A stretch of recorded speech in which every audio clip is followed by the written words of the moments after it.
VKR voice ఇదే నిజం.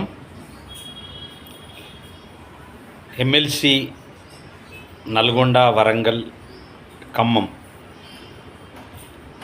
ఎన్నికల్లో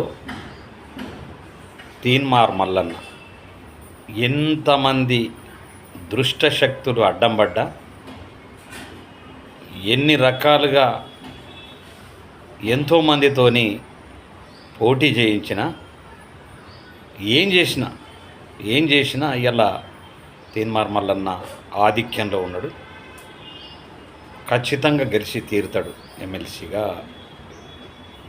గెలిచి మీ ముందుకు వస్తాడు. అడ్వాన్స్గా తీన్మార్ మల్లన్నకు శుభాకాంక్షలు. అదేవిధంగా తెలంగాణలో అడ్డుపడే సంస్కృతిని ఖచ్చితంగా మార్చుకోవాలని తెలియజేస్తూ జై తెలంగాణ.